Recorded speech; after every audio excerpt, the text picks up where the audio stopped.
What up? This is Robert Ory. Ory, three-pointer. Buries it! You might know me as Big Shot Bob. To Ory for three. Oh, unbelievable. This guy is off the charts. What's going on, Big Shot Bob? Robert Ory from downtown.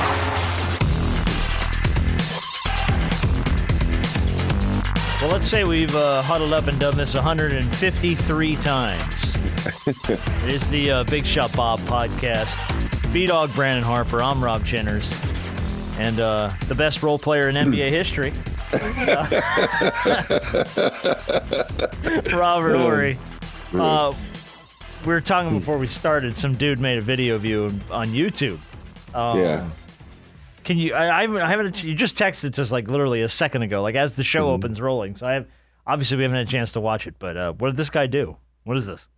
It was weird. He did a deep dive video, covering me almost year by year, talking about all my big shots and talking about the contributions to every series to help, a swing series of what I did to swing a series and win it, even down to the Steve Nash bump, where he literally said, I sat back and thought of what can I do to get Phoenix to lose? Like, body check Steve Nash was going to cause Amari Stoudemire to come off the bench, which is their second best player, which is going to cause us to win this series. I'm like, I ain't that damn smart now. I'm smart, but I ain't that smart to know what I can make someone think. So it's really good though. You'll check it out. I'm going to share it on our social. We'll put it up on our social media. Mm-hmm. This video. Do you know this guy or just a random dude? No, just some random guy. Random dude. Yeah, some random guy, and I was like, okay. And it's. I sent it to my mom. She was on her way to the post office, and she said I couldn't get out the car because I was smiling, laughing, crying, all the emotions. She was like, it was one of the best videos she's ever seen. So that's awesome. Yeah. So big ups to I think his name was Clayton or something like that. We'll find out. Maybe we get him on the show. Jesus. Yeah. Seems to know more about you than we do. Yeah, his name is Clayton.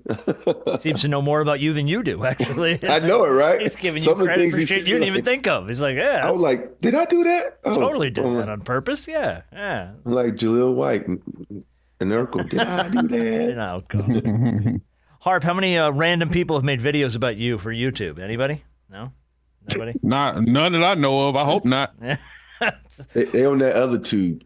Oh, yeah. Harp's got an OnlyFans page or something. Nah, I don't have one of those. All right. Well, man, good Lord, we got a lot of stuff. By the way, we're gonna play a game called. I hope we playing Monty. Oh, I thought you was about. I got Monty. Man. No, I got Monty. I feel bad, man. That's the first time I felt bad for someone. I got Monty. So this was at the end of the Pistons-Knicks game, which I watched. I hadn't seen, but I watched the sequence this morning, and I'm not even kidding. I think I had to watch it like 4 or 5 times to really get an idea of what was happening in that play at the end of the game. Yeah. So Monty's pissed because, and I don't know who it is, but somebody dove at one of his players' legs trying to get the ball. What's his name? Dijavinte? So he's got a weird name, yeah. And he said he was trying to play the ball. He goes, I was just trying to play the ball, which you can't really, from all the angles I've watched in this video, it's hard to tell if he's trying to foul him or it looks like he's reaching for the ball. But there was so much contact, and then there was no call. It was awful, man. So I cut it down to about 30 seconds. Monty came in after the post game, and he sits at the table, and I don't even think anybody got a question off, and he just lays in. The absolute worst call of the season, no call, and enough's enough. We've done it the right way. We've called the league. We've sent in clips. We're sick of hearing the same stuff over and over again. We had a chance to win the game, and the guy dove into Asar's legs, and there was a no call. That's an abomination. You cannot miss that in an NBA game, period. It's ridiculous, and we're tired of it. We just want a fair game called, period. And I got nothing else to say. We want a fair game, and that was not fair. I'm done. And then he gets up and he walks out. Not a question. So yeah, I'm with you. I did feel I felt bad for him in that moment. Yeah, especially because when you're having the season they're having, and then you lose a game to a good team like the Knicks, that could be a turning You point. legitimately probably should have won, could have won. And the bad thing about it was two bad calls down there, and then you had the verticality call. They call a foul for Josh Hart, and he makes the and one. I'm like, that's verticality. What else do you want this team to do? I'm like, man, I feel that's the first time I ever felt bad for a coach and an organization, because that was just clearly two bad calls down the stretch. Yeah, the refs have not been the greatest this season. There's been a lot of this. There's been a lot of this year. Mm-hmm. And, I understand that, you want coaches and players to maintain some level of decorum when it comes to calling refs out and things of that nature, obviously, because you get fined. But with the amount of after every game, they come out and say, hey, we got this wrong, or we should have made this call, or we should have made that call. Do refs get fined for them coming back out and at the end of the game when there's no possible way that you can fix it, because the guys aren't going back on the court to replay it? So when you come out and say, hey, this should have been called, or this shouldn't have been called, or this, that, and the third, if I get fined on one end for calling you out, is there a fine or some type of repercussion for refs for when they make a bad call and then have to come back out and say this call should have been made, or this call shouldn't have been made in a pivotal game like that, or in a pivotal moment in the game? According to the NBA, while officials do not get punished for a single bad call, a history of calls is part of the decision in making the process for getting special work like the All-Star Game, the playoffs, and the finals, for which referees can get paid extra. So I think their motive is, you make good calls, you'll get your highlight stuff. You'll get to ref in the finals. You'll get some All-Star Weekend stuff and some extra pay. But if you're consistently making bad calls, it doesn't look like there's a system in place to find them. It just they fall off of the good series. Yeah. But the thing I don't understand is, at halftime, let's say someone comes down, they shoot a three, and they don't know if it's on the line or not, and they say, "Oh, we'll check it out later." And you got certain calls like that call right there. It was a bang bang play. Stoppage was done. I'm like, yo, I'm throwing a red flag. I know you can't review that. They should allow for possession, especially at the end of the game, where they're like, oh, you need to review that. I know I don't have a challenge or what may be, but that needs to be reviewed. Just like you would review if it was a three or not. You need to review stuff like that, because that is too important. Now, if the team is up 16, something like that, there's no need to review. But this in a one-point game. A one-point game, you have to review because you have to get it right. Yeah. It's just, man, there's been a lot of this year. There's been a lot of coaches. I mean, we played Draco earlier in the year going off. He's complete crap. We had guys bringing laptops to the freaking post-game press conference and showing you clips. I mean, it's just been, and here's the thing too, is maybe I haven't seen it or maybe I haven't heard it. I haven't heard the NBA say a damn word about this. And it's been probably more of a glaring issue this season than any season, at least in recent memory for me. And I haven't heard Adam say a word about tightening up the officiating. Not a word. I think he thinks it's going to take care of itself. But I also think that each and every year they're adding a rule. They're taking a rule out. They're putting this rule in. Yeah. When did the gather step come in? When did, the flop rule come in? When did this charge circle come in? It's like these refs keep getting bombarded by all these different changes. And it's sometimes like, enough is enough. Stop changing all these rules. And the flop rule, I saw a guy clearly flop the other night and they didn't call it. And then you had a call where a guy just kind of do this and they called a flop. It's so many inconsistencies in how the refs ref, because everybody views it a different way. And they need to just take some of these rules out so the refs can really concentrate on one thing and be like, okay, I'm going to get this right because I don't have to worry about this other BS. Yeah, I don't know.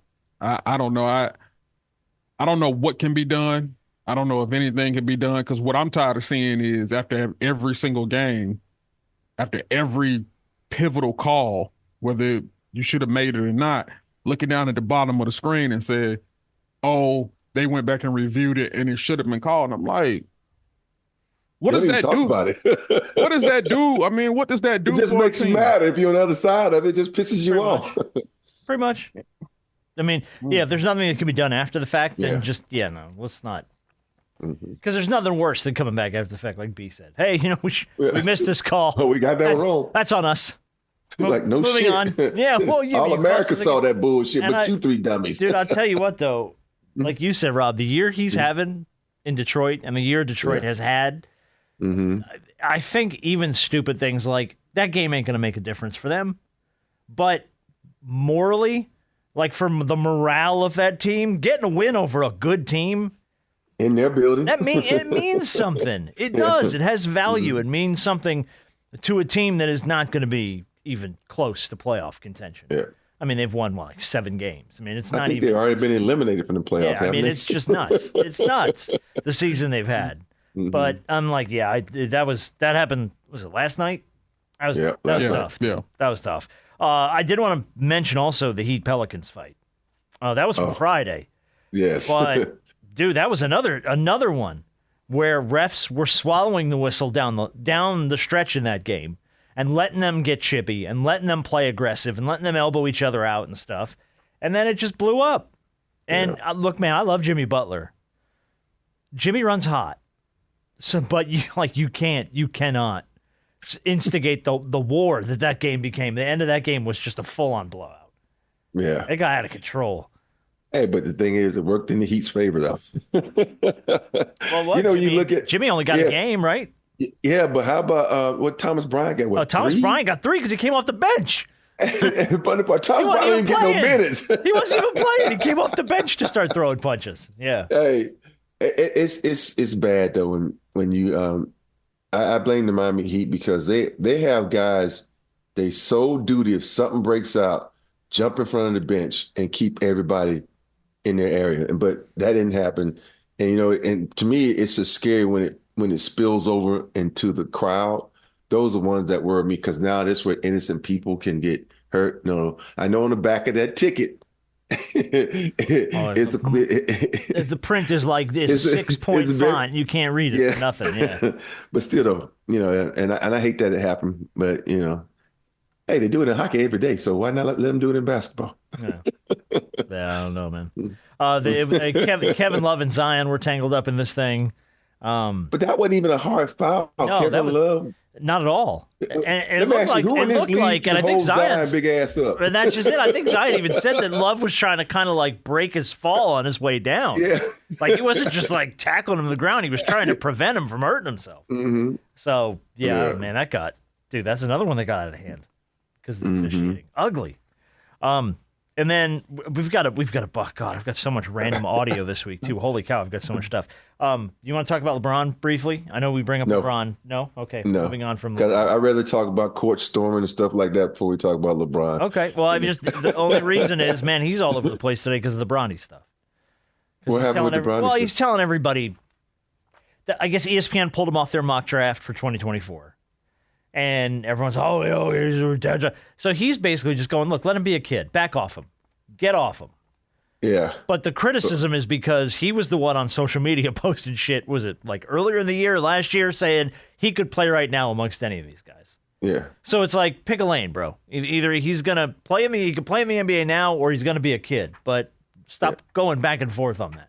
You know what's weird? Go ahead, B. I as much as I love LeBron James, sometimes I don't think he's all there. From the standpoint of you can't light a fire and then want to hide the match now that the whole forest is being set ablaze. You had no problem with mock drafts in the past. The only issue that you're having now is that your son is a part of it, and it's not a favorable mock draft to you. Yeah. His numbers are his numbers. Now you want to talk about let him be a kid. Well, like you said, Rob, it wasn't that long ago when he was talking about he could play on some of these NBA teams. Bro, you can't make that statement.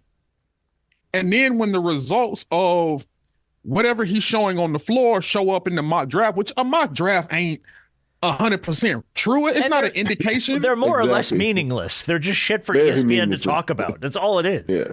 It's Just content. and obviously we're talking about it now, so it's doing its job. But we got a job to do as well.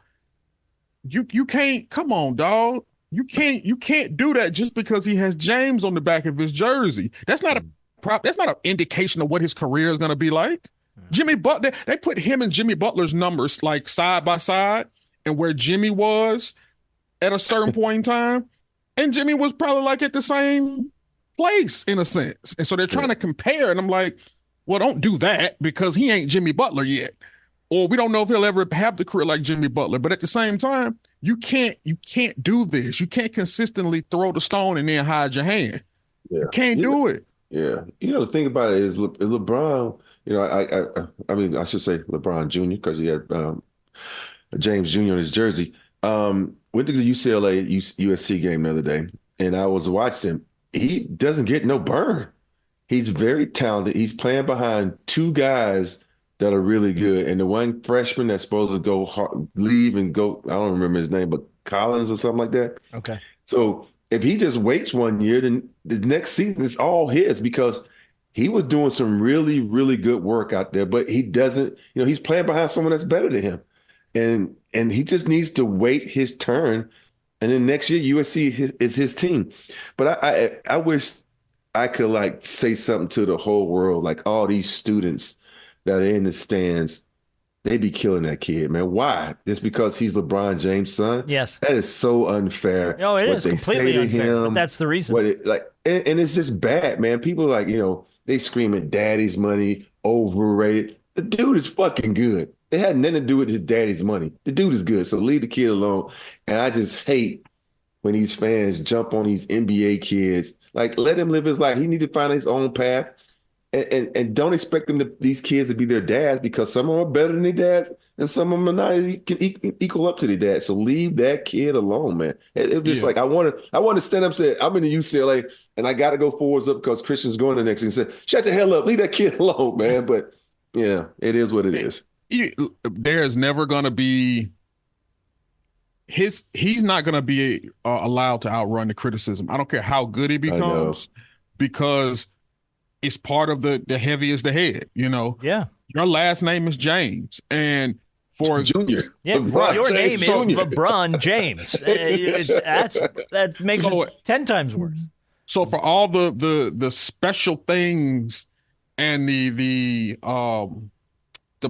gifts and everything that comes along with having that last name, you at the same time you can't accept that without accepting the other side of that coin. Hey, you're a James. It is what it is. It is what it is, but it's just I feel like it's unfair for people to just beat him down because who his father is. Yes, and it's also the reason why a lot of kids of pro athletes don't often follow in their parents' footsteps because it's really hard, especially if your name is LeBron James Jr. Now, if he went off and played football, this would be a different conversation about this kid. Now, he'd still be LeBron's kid, but he wouldn't be trying to play the sport his dad has literally dominated for 2 decades. Let me tell you what they would have done if he went to play football. LeBron played football in high school. They would have been pulling up LeBron's numbers clips. versus his numbers, and yes. If LeBron would have played football, would him and LeBron played on the same team? Mm-hmm. And is LeBron going to leave the NBA and go to the LeBron NFL? Put no 20 years in football. So, hell no, nobody plays 20 years unless you're Tom Brady. You don't play 20 years in football. Yeah. It'd be different. It wouldn't be as much, obviously, because they don't play the same sport and they're not in the same league. But you're still going to find something there, just for the simple fact that name that you have on the back of that jersey, it weighs a ton. Yeah, it does. Yeah. He's not your average kid. It comes with baggage. That's one of the things with my middle saying, right? With Cameron, this was funny. He was telling me his story. He's in town visiting. He was like, one of his friends came by his apartment and he says, I couldn't find you on the thing. He says, "What did you look?" I said, "I told the dude Cameron lives here." I said, "Dude, I have to use my government name. My name is Robert." Dude, he says, "Your name Robert?" He's like, "Yeah, dude, my name is Robert Cameron Ori." He's like, "I didn't know your name was Robert." Because we've never ever called him Robert. He's always been Cameron his whole life. So all his friends one of his friends "Damn, I never knew that dude." I'm like, he's like, "What kind of friend are you, man? You don't know my real name." I had friends for years in college. I only knew by their nickname. There was a friend of ours named Cotton. I didn't know his name. You could on a bet. I was good friends with the kid on a bet. I couldn't tell you his name. I know his name now. It's Jason, but I didn't know back then. I knew the kid for years. It was Cotton. It's my buddy Cotton. No, you're right though, B. That name weighs a lot, man. And let me ask you a question. Do you worry about this at all, Chris? No, I and don't. I know he's not trying to be you, and obviously you guys play very different games, but his last name is still on the back of that jersey. I know, and it's weird. And sometimes I do, because when I'm in the stands, like it was 2 games ago where they were just saying that you're not your father, and Christian hit a 3 and says, "I'm better than my father." And so I'm like, that's what I'm talking about. Talk shit back to him. So yeah, it doesn't bother me, man. I mean, we had that conversation. Right, you do your best to not. Yeah. I said the biggest thing is going to have to block out the outside noise. And every athlete has to learn how to do that, to block out the outside noise and be who you are. I said, you're going to be better than me, so go out and do your thing. You're already better than me, so I'm proud of you regardless of what you do in your life. And here's the thing, like, when you look at a lot of sons of these NBA stars, you see like a lot of the separation, because you don't hear much about Carmelo's son, Kiyan. You haven't heard a lot about D-Wade's son, Zaire. You hear certain things, every little whispers about, the Boozer twins or Gilbert Arenas. Like, these are sons of prominent former NBA players that you don't hear a whole lot about. And then you have LeBron's kids, who obviously, because their dad is still playing and he's still the face of the league. He's been face of the league pretty much since he came in the league, where it don't matter what even their little daughter, like, is she getting some airtime? Like, I mean, obviously she does other things, but the princess is getting a lot. Obviously, Savannah want to stay out of the spotlight as much as she possibly can, but that's Savannah. She does other things, whether it comes to modeling, whether it comes to fashion. It's hard to stay out of that when you have that kind of name on the back of your jersey, no matter how much you want to. And obviously, Melo is a former and future Hall of Famer. Mm-hmm. D-Wade is he in yet?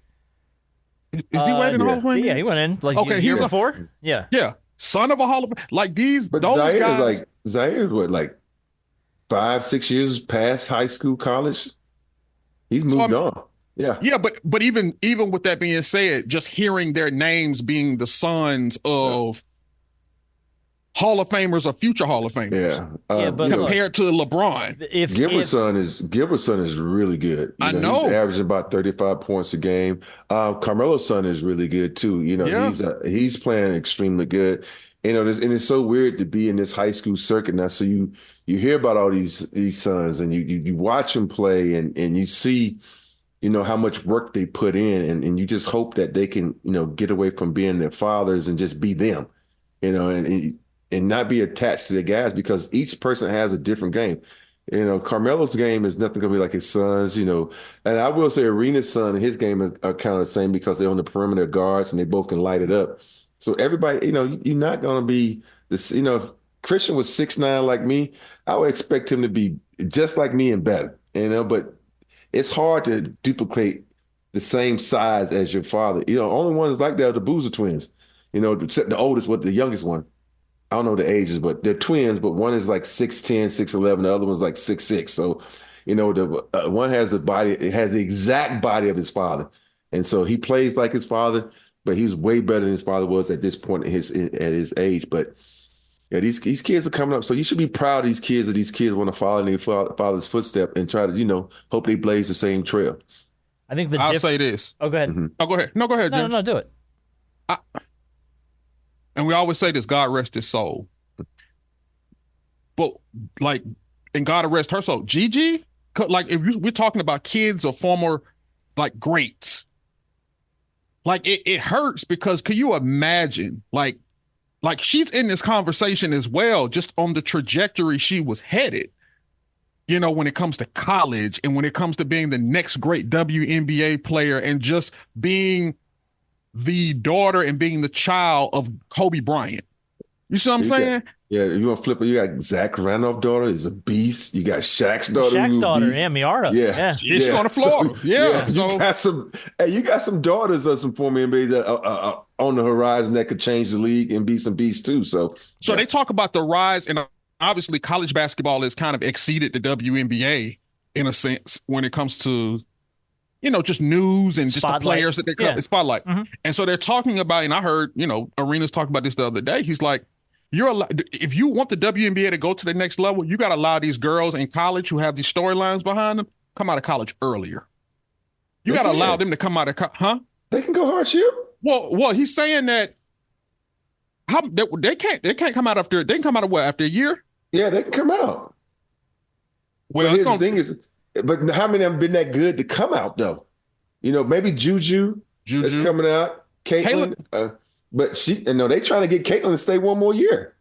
Yeah. So they can come out, but you got to think about it. When you talk about the maturity of women and the way the bodies develop, 19-year-old women compared to 25-year-old women, it's a big difference. It's not like in the NBA, so it'll be tough on it because that's a grind on their bodies. So WNBA draft rules stipulate the college players must be 22 years old during the year of the draft, have graduated or will graduate within 3 months of the draft from a 4-year university, or have gone to a 4-year university where her original class would have graduated or will graduate within 3 months of her draft date.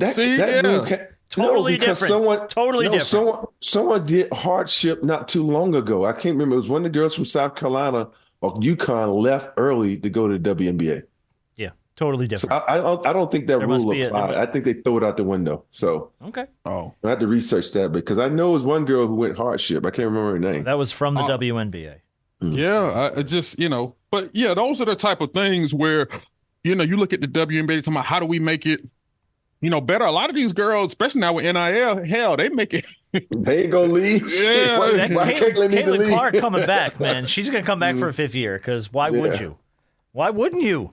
Mm-hmm. You could tower that record a little higher, make it unachievable beyond anything anybody could even think about. Well, I don't know about unachievable because Juju putting up some numbers, but I know she's probably gonna leave early. That's tough though. Yeah, that's tough. Mm-hmm. Juju needs to leave early. And I'm saying that because my thing is sometimes you got to take them bumps and bruises young. So as you continue to develop, now at the age that I feel as though coming into the league, you're already in the league a year or two and taking those bumps and bruises. So now you're even a better player now than what you would have been coming in at that age, coming into the WNBA. It's just taking those bumps and bruises early.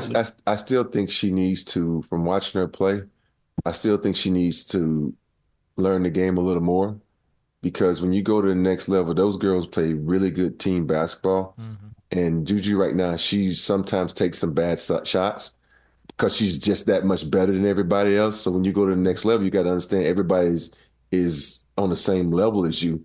So that you kind of learn that in college. And that's what's wrong with the NBA game, too, where these guys one and done, and they've been the stars of their team, and they don't know how to share the basketball. They don't know how to move without the basketball because they have the basketball in their hands the whole entire career, and so it makes it difficult to win games. And it's a lot of teams, I'm not going to call anybody out, they all got like 3-year players, and that's why the team sucks because they don't know how to play team basketball. Mm. All right, well, would you like to talk about I'm going to give you some options here. You want to do Stephen A? You want to do court storming? Court storming. You want to do court storming? Right. Yes. So obviously this was another big story this week. Yes. Kyle Filipowski from Duke injured on the court after they lost to Wake Forest 83-79. Duke was ranked number 8, Wake Forest unranked. Of course, everyone storms the court, and he got checked by a few fans and twisted I think he got his ankle. Knee. Twisted up. Was it his knee? Okay, it was his knee. Yeah, knee bump. And I seems as though he's going to be okay, but the idea of the fact that a player who's got very big upside and Duke sitting at number 8, potentially having to lose him going into March because fans stormed the court. Yeah. And that's the quickest I've ever seen fans storm the court. I mean, like, they were on the court so fast. It's like, it's almost like, when you get to a point like that, it's almost like, it's like 1 second left. They need to call a timeout and do what Detroit Pistons did back when the Bulls beat them. Said, hey, take the players off. You cannot score. You want to storm the court, run it. They need to find something because as soon as a player punches someone, that player's in trouble. I can feel like, hey, if we in Florida, what's that rule they got in Florida? Something about when you threaten. Stand your ground. Stand your ground. Like, stand your ground. I'm like, someone run up on me like that. He looked dangerous. I had to protect myself. I know you probably going to get beat down by 30 other fans, but that one going to take the punishment. So they got to do something to protect these players. Even on the football field, that's even more dangerous because football players got helmets. They can just start knocking motherfuckers out, and they'll stop storming the field then, right? So you're more concerned about the fans getting injured because the players start whooping their ass. No, I'm worried about everybody, man, because you going to think about it. You lose a game, you're not feeling right. As soon as a fan bump into you and you catch them wrong, you can catch these hands. And it's like, and I don't think fans understand that. You don't need to run on the court just to enjoy a game. To me, it's like telling your team, oh, you really suck. And then you finally won a game, I don't understand that. But isn't that kind of like a sports tradition? Like especially in college sports, when a team that has no absolute ground to win a game wins a game, like when App State beats Michigan in football. Yeah, I could get that. I could get them just being so out of their mind excited that everyone just right onto the field. Hey, I just don't want people getting hurt. I don't want fans getting hurt. I'm with you. Players getting hurt. Stay in the damn stands. Go out and TP tear up your own damn campus. Go out there and flip over cars. Rip down those goalposts, man. We got to carry them out to the lake and throw them in the lake. Again, you're going to be like the guy. Just don't be that guy from Tennessee that gets hit in the head by the goalpost and pass away. Right. This is what I mean. Like, it's all fun and games until someone gets hurt. Yeah, no, I get it. That I can't, and I don't remember. Maybe I'm wrong. I don't remember ever seeing a story like this though, where a player got hurt from fans storming the court. I don't ever remember that happening. A week ago, the girl knocked down Caitlin. Think about if you hurt Caitlin, the face of the NCAA women's basketball, hands down. And now it's like, I guarantee if she'd have got hurt, there'll be a rule right now. But the fact that nobody's really got seriously hurt, you think about LSU got fined $100K for when they stormed the court. Yeah. And the funny part, Angela Reese was the first one out there. I'm like, start finding these schools $250,000. Yeah, watch how fast. Yeah. And watch how fast. Not $100K. $100K, these big schools like LSU, they can afford $100K. Here's the thing. Depending on who those schools beat, because obviously you're only going to storm the court if you beat certain teams. Like certain teams only, like any unranked team that goes in and beats Duke, they're going to storm the floor. There's a very good chance. North Carolina, those type of teams. Those schools don't care about that. They don't care about paying that little fine. You know why? Because if we just beat Duke or not, perfect example. Here at Georgia Tech, and in Thriller Dome. First North Carolina a few weeks ago. They beat them. Guess what happened? Court storm. Best believe it. I got it all on camera. I saw it all right there.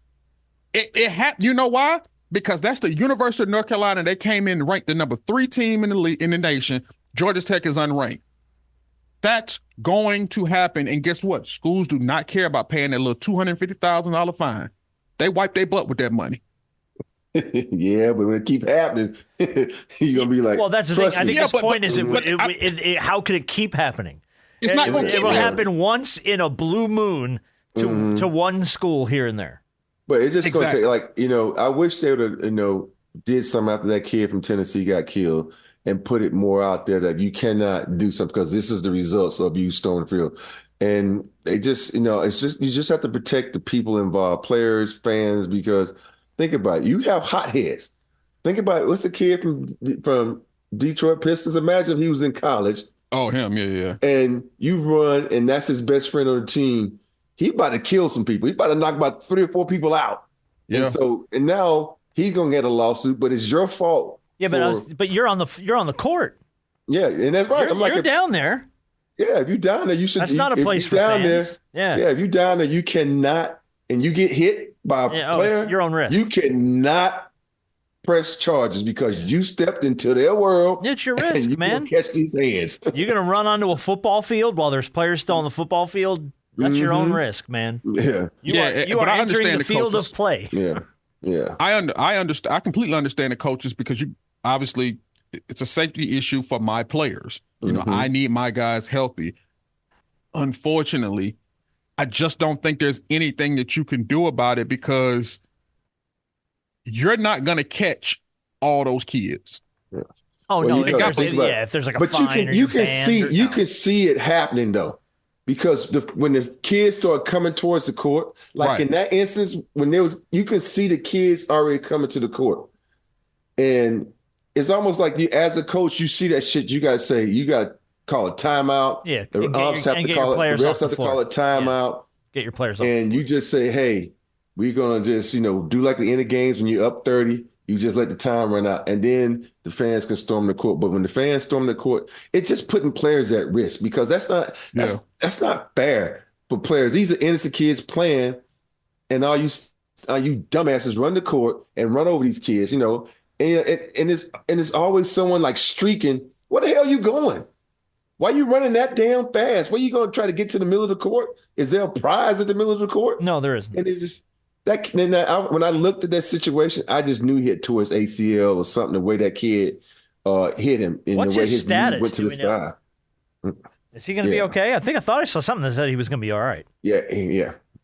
And he handled it very well. In his interview, he was just like, I understand, they beat us, and that's the reaction. And I'll be like, man, next time someone's gonna catch these hands. Dude, I don't blame him. Yeah. I mean, but that's he's still sore.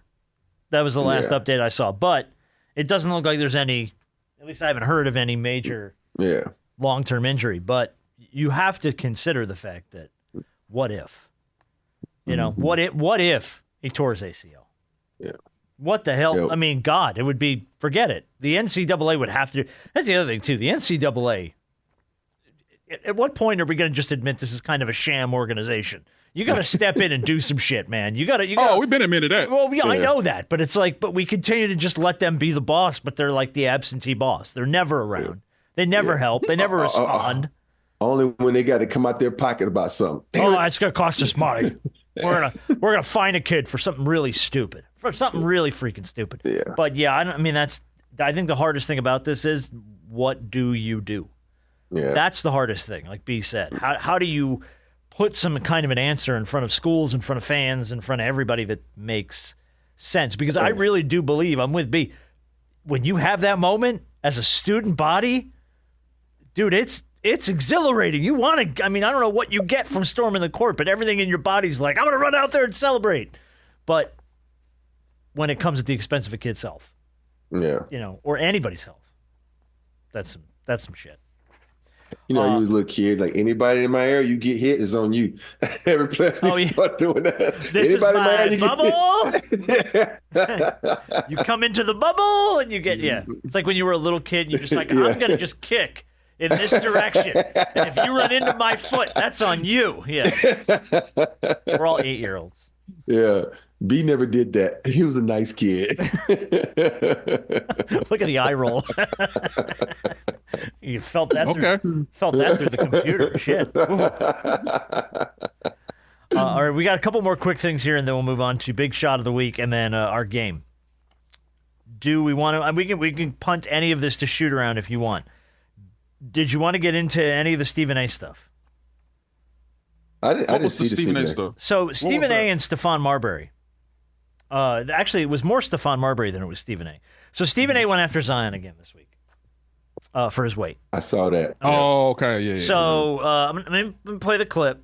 Here was Stephen A's take on Zion. This was on First Take the other day. Zion Williamson, it's not about his game. It's about how many burgers he's eating and whether or not he's going to be in shape, or is he going to keep eating McDonald's and have chefs clamoring for him to come to their restaurants. That's what he has to prove, that the chefs don't love him any longer, okay? That he's committed to playing basketball and being in shape. So he obviously takes the cheap shot. I think he was trying to be funny. But this comes on the heels of the thing we played a few weeks ago. He's fat! Where he just roasted him on his podcast and said he's fat, he saw a belly, and all that stuff. So Stephon Marbury comes out this week and says, when are we going to defund his voice? Yeah. Stephon's point being, he only seems to go after black athletes this way. Taking the personal shots, the fat jokes, and all that stuff. That was Stephon Marbury's point. Yeah. And I don't obviously, I can't really speak much to that, but do you guys feel that way? I don't watch Stephen A. enough to know who he goes after. So I feel like he goes after everybody, regardless of race, creed, or whatever. I feel like it's his job to kind of be the antagonist. Yeah. But, after a while, though, you said one thing about me, let it go. Don't keep harping on it, because if you look at, everybody, all athletes aren't going to have the body you want them to have, and so just stay off Zion. If the organization's happy, but they've been winning, he's playing good, leave him alone, man. Stay in yours. I know you want to have some content to talk about, like, if the organization comes out and say, hey, Zion needs to lose some weight, then you can jump on the band. You said your piece once. Don't keep harping on it.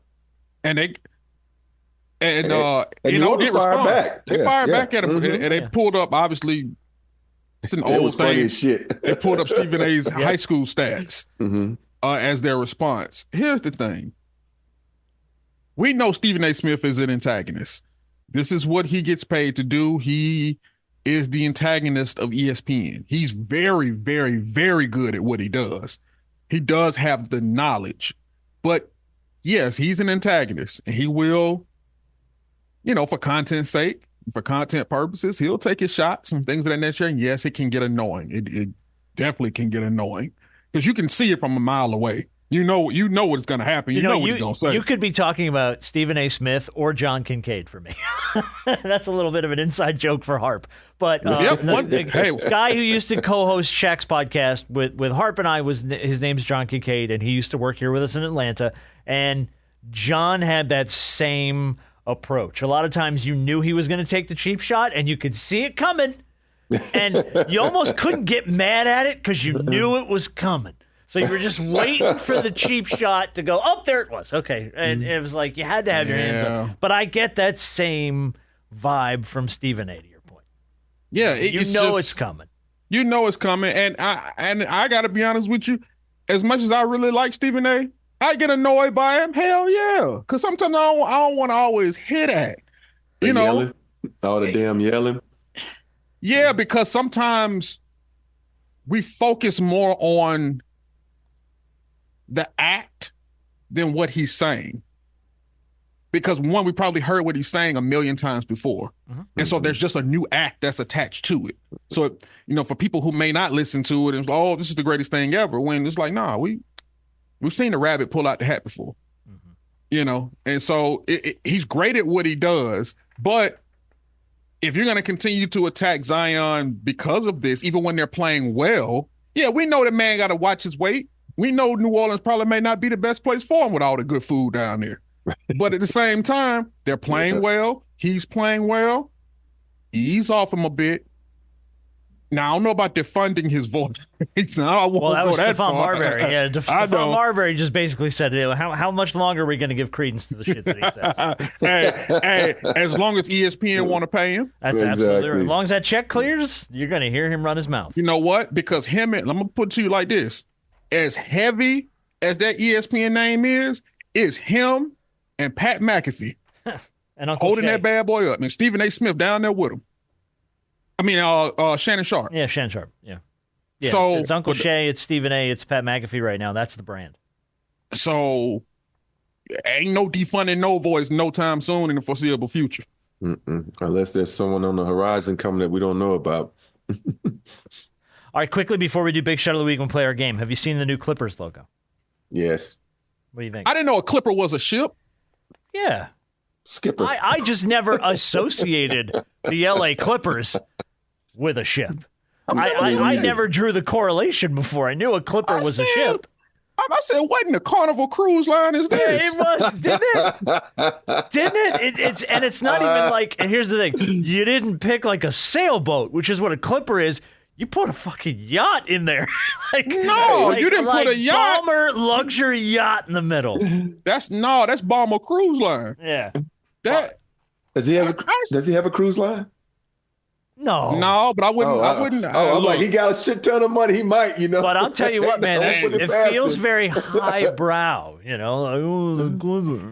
I did not know a Clipper was Thurston a boat. Howell. Yes, it's very Thursday now. Like, put that logo on like a yachting shirt or something. You know what I mean? Like, that is just, oh boy. But you got to give it to Ballmer. He's trying to be creative, trying to do something different. Even with the mascot they had, I'm like, they have the Pelican. And the Pelican's going to go sit on the yacht. And now he has it all now. Wait. What is their mascot? Wasn't it like some type of bird? It was some bird. I don't know, brother. You in L.A.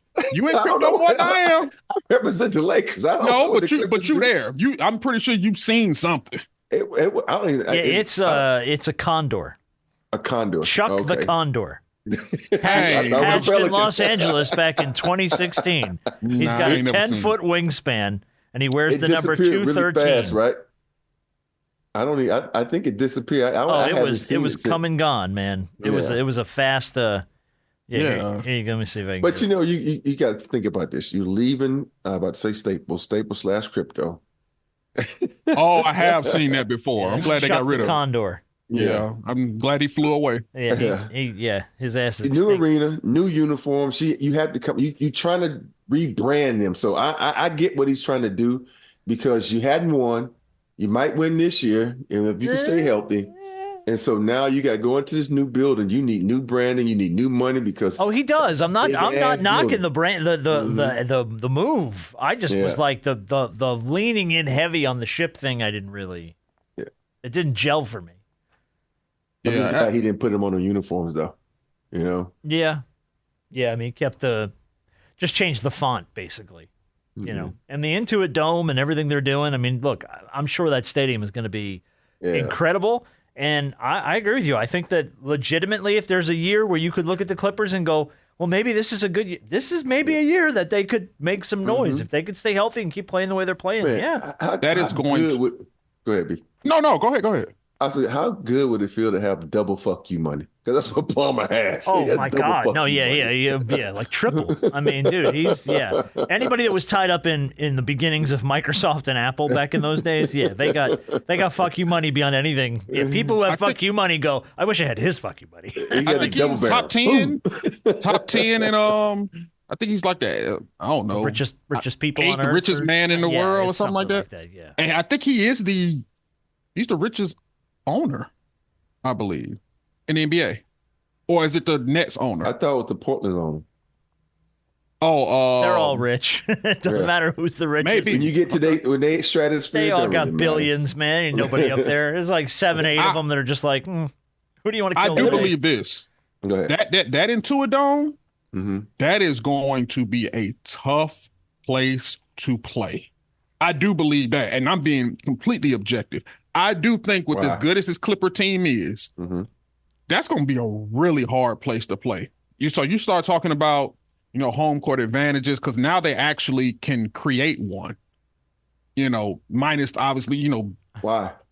You said why? Yeah, why are they going to be all right? Why is it going to be home court advantage? Well, because now I want to say, because I think they're already a tough team to play. And obviously you're creating your own, you have your own everything. You now have your own arena, you've rebranded, you have 2 stars going into that building. I'm assuming that crowd is going to be pretty decent. I just think over the years as time goes on, I don't ever think LA is always going to be a Laker town. But I do think going into that building, I think they can over the years create a home court advantage that could I don't Be think pretty so. scared. You don't think so? I don't think so. But number one is you moving where the Lakers used to play. You still, the Lakers played 2 blocks over. I mean, it might be 1 block over right there. So you in Inglewood. When you say Inglewood, you think of Lakers. No, it's true. And so now you coming into Laker town. I think the first couple of months, because when it's new and shiny, everybody wants to go see it.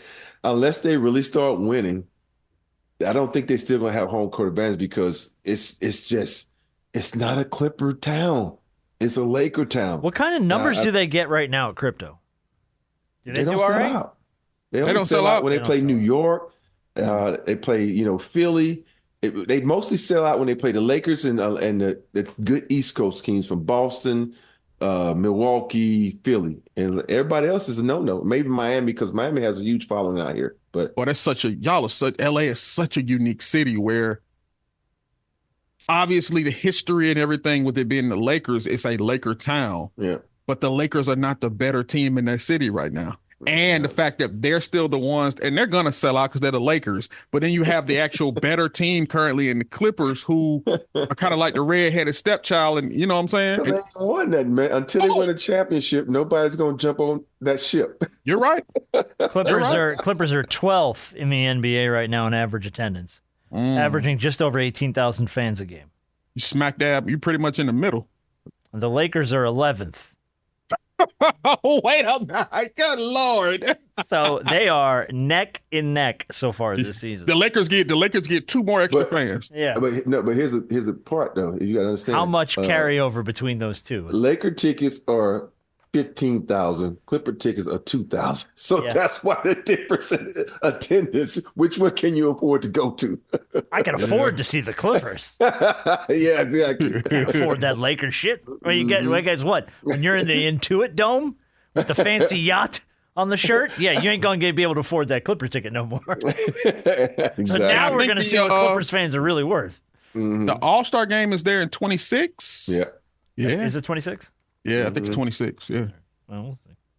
All right, we'll kick a couple of these topics to shoot around. We do an extra show on Friday, in case you didn't know. The shoot around will have a few extra things coming off of this week's show. To save, I do want to give Big Shot of the Week and play our game. Big Shot of the Week is going to go to 2 unnamed New York City traffic officers who, over the weekend, saved a man who had fallen onto the tracks and hit his head, was unconscious. They released the body cam footage. And it is wild, because this is like the scariest thing in the history of the world to me, is the idea of falling onto train tracks when there's subways and shit. Mm-hmm. But these 2 guys got down there with the help of some strap hangers, and they were yelling at, give us a wave if there's a train coming, tell them to stop. I mean, they got down on that track, and I think 3 or 4 of them got that guy off of that track before the next train rolled up. And that, to me, is terrifying. Yes. But here's your fact of the day that comes with it. In 2022, there were 13,065 known subway track incidents in New York City and 88 deaths. And here's why. People end up on the tracks through trips, falls, suicide attempts, or subway surfing, which I've never heard of, where adrenaline junkies climb on top of trains and try to ride on top of them. I heard about that. I've never heard of that before. That's New York City for you. Everybody think they Tom Cruise. It's Mission Impossible. Look, man. Dude, you watch too many movies. You think you're getting on top of a subway car? Exactly. Get the hell out of here. What are you doing? It's unfortunate, man, but you look, you play stupid games, you win stupid prizes. No one's sitting up here telling you to sit up here and be Spider-Man and hop on top of a subway train.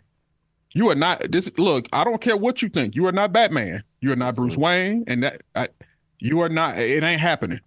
I'm sorry. You ain't even Jack Reacher. so stop it. All I think of is that scene in Speed where Dennis Hopper and Keanu Reeves are wrestling on the top of the car, and he just pushes his head up and just takes it off, right?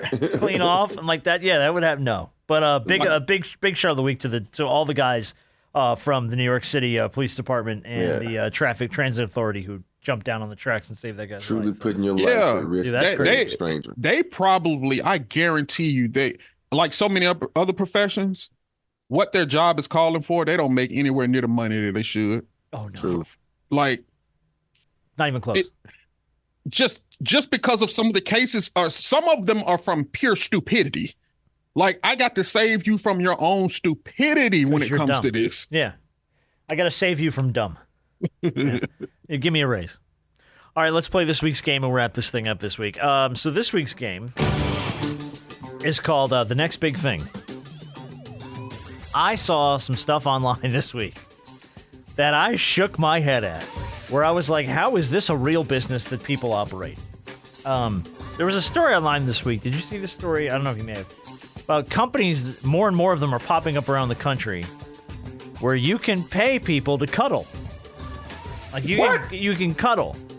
There's no sex involved. It's not dirty. Yeah, right. It's not nasty. Yeah, you go to a place and you spoon and you cuddle for like an hour. Mm-hmm. Nope. And then you bounce. And that's it. That's great.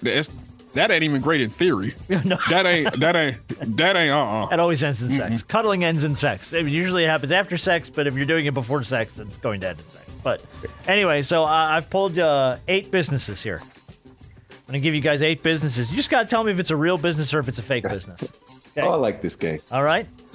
This game's called The Next Big Thing. All right, number 1. Edible shoes. Yes, these are shoes that you can wear and then eat. You can order them in a huge variety of flavors, including chocolate.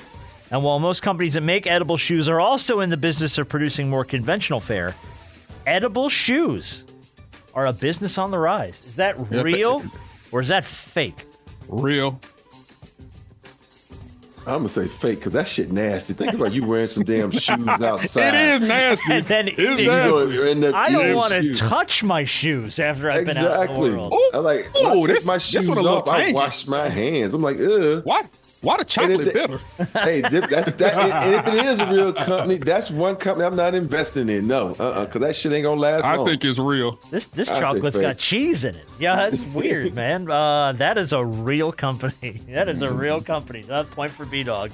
It's real from the simple fact that it's disgusting. That's true.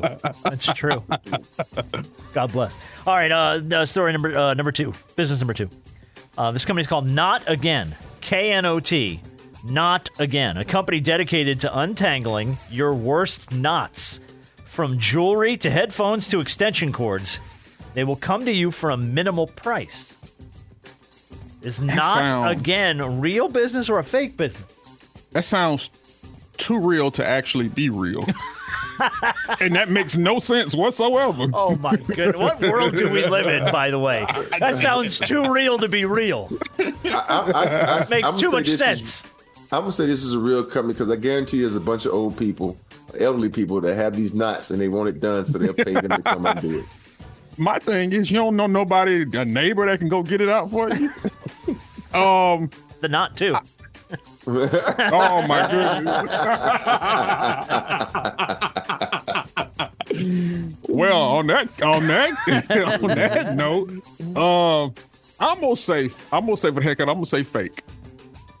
It's a fake business. It's a fake business. Harv's got the right theory. It makes too much sense to be real. How could it be? If it's dumb, it's probably fake, or it's probably real. All right, next company, Mega Doctor. Tired of going to 10 different doctors? Mega Doctor will cover all of your health concerns no matter the field. Our team of doctors are trained and certified in almost every major medical field. That's why they're the Mega Doctors. So instead of going to like an oncologist and a cardiologist and a general practitioner and a gastroenterologist, no. You just go to the Mega Doctor. They can handle it all in one place. Is that a real business or is that a fake business? I'm going to go unreal. I don't see that many doctors teaming up to split the money up. So you're saying fake? Fake. Mm-hmm. Harp. Mega Doctors.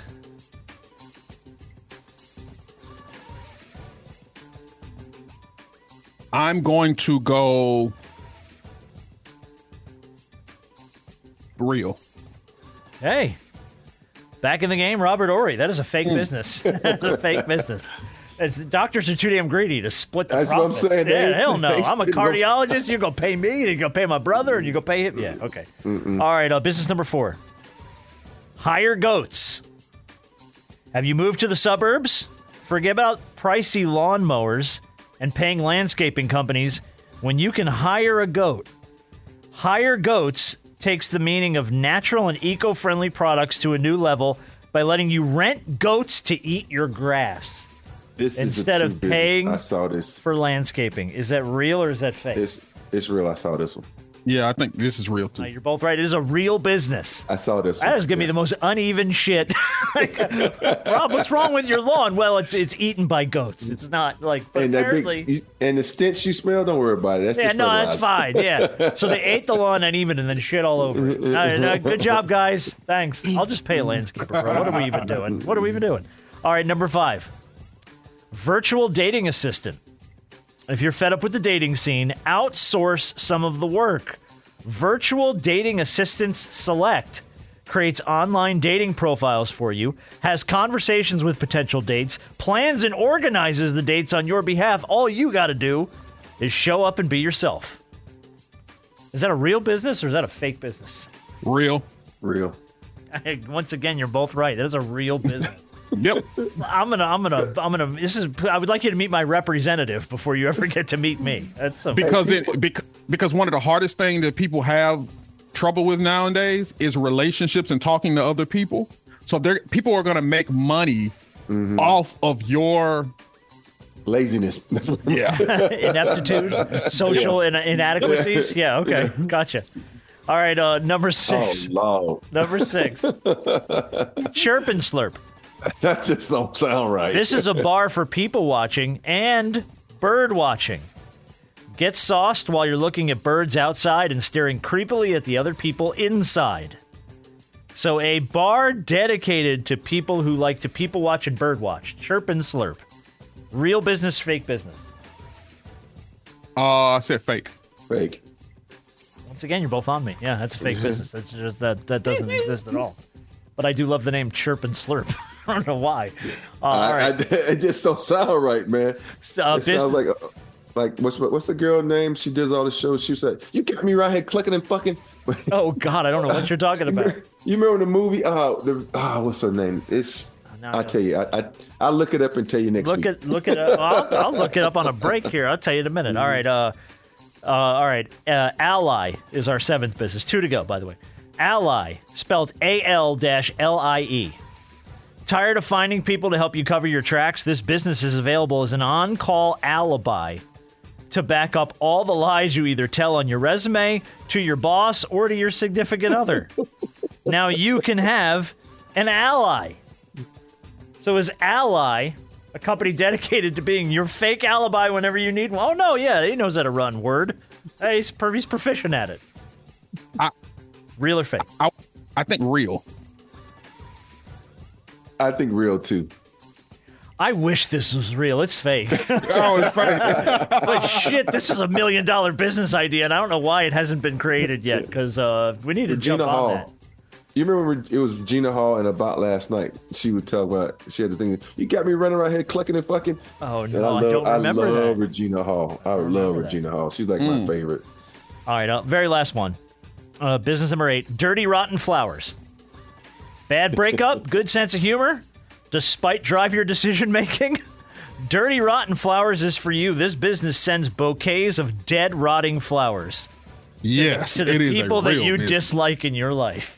Yes. I'm going to say real, too, because that's the perfect I hate you Valentine's Day gift. That's 100% real. We are petty sons of bitches, aren't we?